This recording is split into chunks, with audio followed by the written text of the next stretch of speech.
Welcome, my name's Doctor Warrick Bishop. I'm a cardiologist, I'm an author and a keynote speaker. I'm CEO of the Healthy Heart Network. I'm all about trying to help people live as well as possible for as long as possible. Heart disease is huge in Australia. Every 20 minutes someone suffers a heart attack.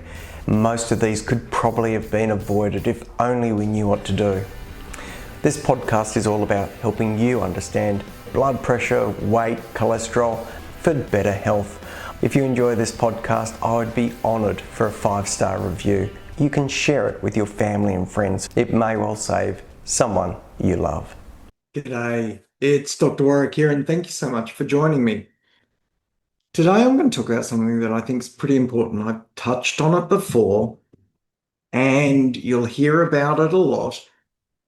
It's a thing called the mitochondria, and we generally think of the mitochondria as the energy cells within our cell that drives what's going on, almost a battery, if you like, or, well, the generator for ATP, which is the energy source within every cell in our body. But it turns out that over and above energy, it looks like mitochondria have a role in not just healthy aging, but also other aspects of cell function.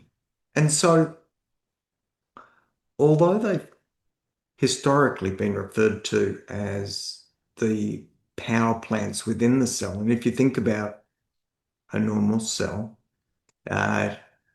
imagine for ease a rectangular box as a simple visualization.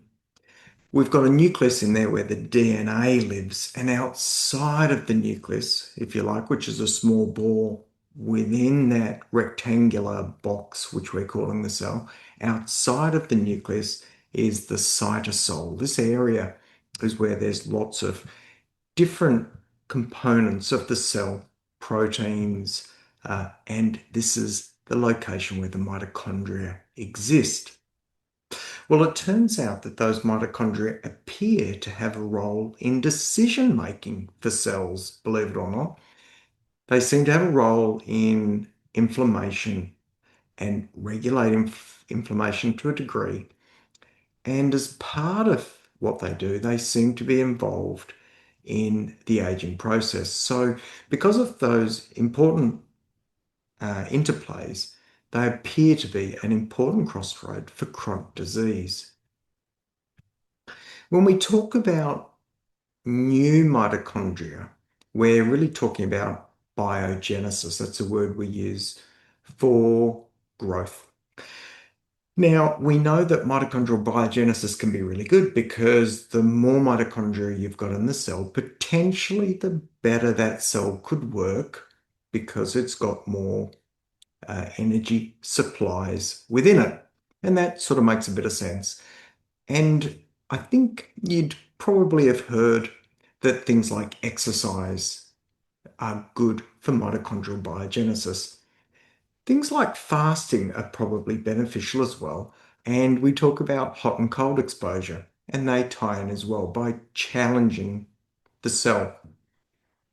The way they seem to work is through a master switch, a molecule called PGC1 alpha, which sort of coordinates metabolism and genetic expression.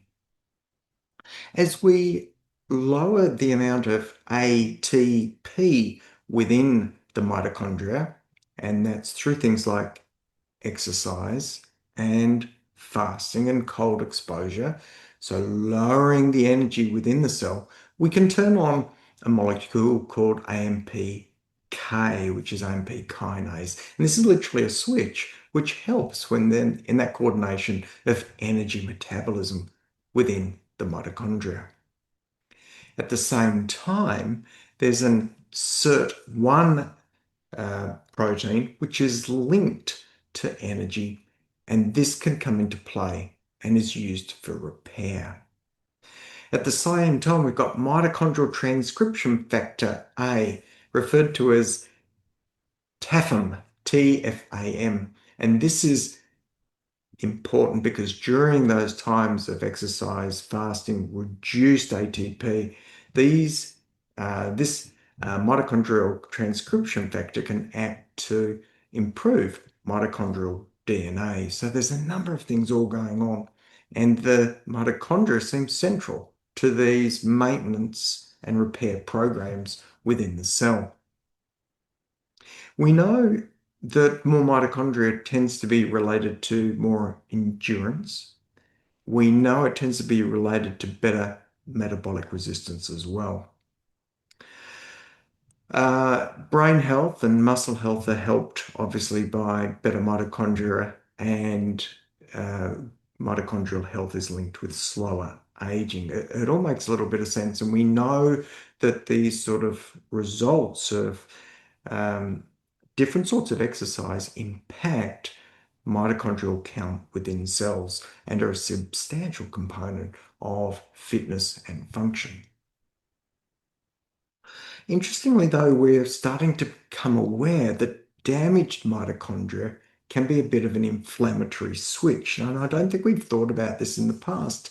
It turns out that damaged mitochondria can leak, and though that leaking gives rise to a cascade of processes leading to inflammation. And we know that low-grade inflammation in the long term is a silent killer. It impacts all aspects of our health. We know that inflammation has links with coronary disease, for example. We know that inflammation is actually central to bone health as well.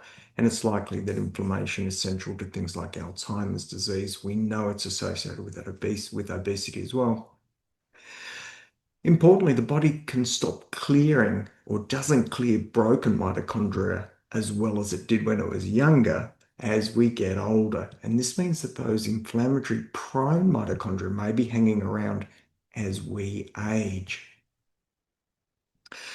The concern with this is that this function or dysfunction, the mitochondrial aging process, where these mitochondria are not doing what they should be doing, could be the bedrock or the foundation of a number of different diseases, which all have some similarities but are represented differently. So if you think about reducing the energy source, you might understand that things like Alzheimer's, Parkinson's, heart disease, diabetes, autoimmune conditions, cancer, and even sepsis may all tie back to the cells central to those particular conditions not having the energy they need or becoming dysfunctional because they're not being cleared properly. So it's a really interesting way to get down to the, if you like, almost molecular um,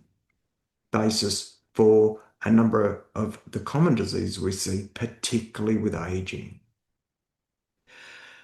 Well, of course, we talk about antioxidants as a big player in this space. And one of the problems with uh, antioxidants is they don't necessarily tie in well with where oxidation damage occurs with mitochondrial function.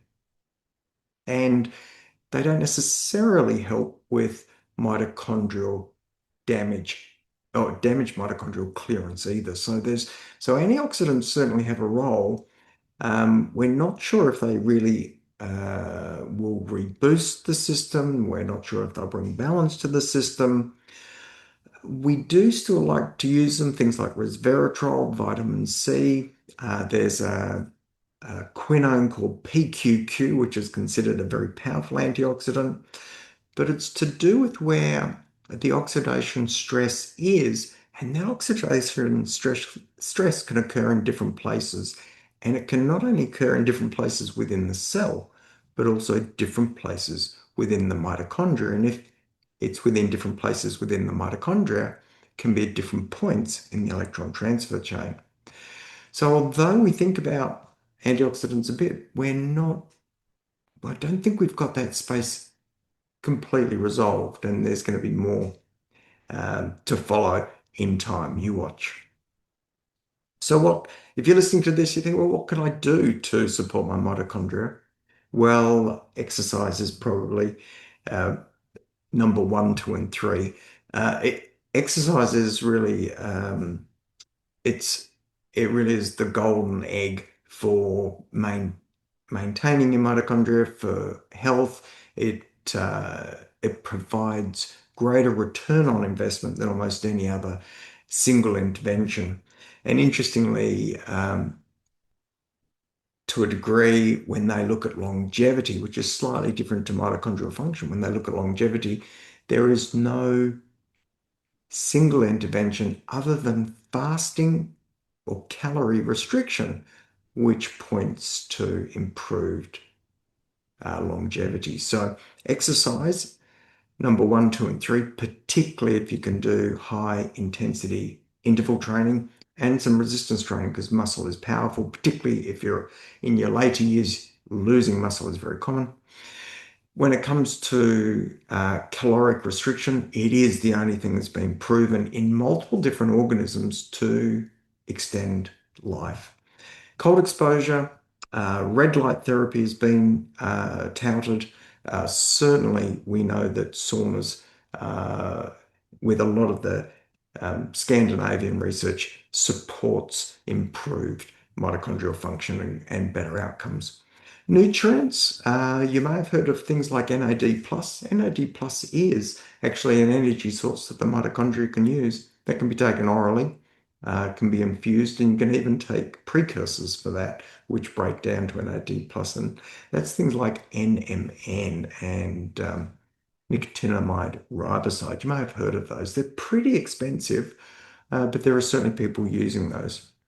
Resveratrol is touted as a supplement that could be supportive, and PQQ. It's a quinone. It seems to be a very powerful antioxidant and seems to be very beneficial for mitochondria function as well. Again, these are more speculative. There's no outcome data. The simple low-hanging fruit and probably the foundation of good health is good sleep, and breath work and stress adaptation are central to that. If you're not sleeping well, then nothing else works well, because you really need that time, that downtime for the body to recover. If anyone is interested, through our Longevity Labs business in Hobart, we're looking at supporting people with sleep and for sleep with breath work and infusions that include NAD+.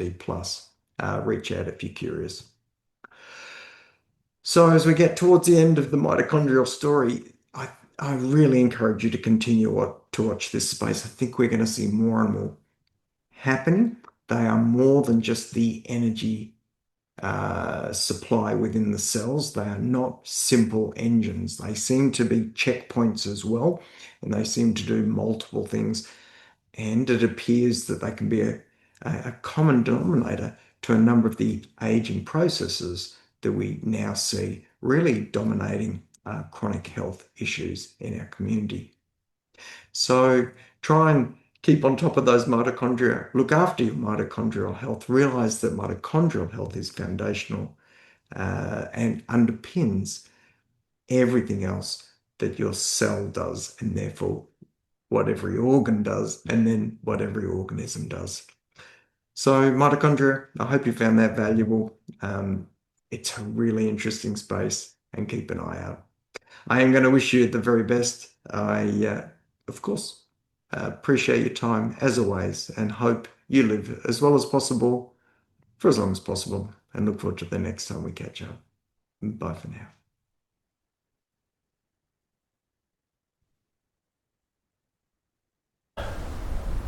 Hi, ever wondered what your risk of heart attack is? You should. It's the single biggest killer in the Western world. We're talking one death less than every 30 minutes in Australia, one death less than every 60 seconds in the United States, 9 million deaths globally per annum. Well, how do you check your risk? Well, you can go to www.virtualheartcheck.com.au. You'll find out about your risk and what can be done beyond that to be even more precise.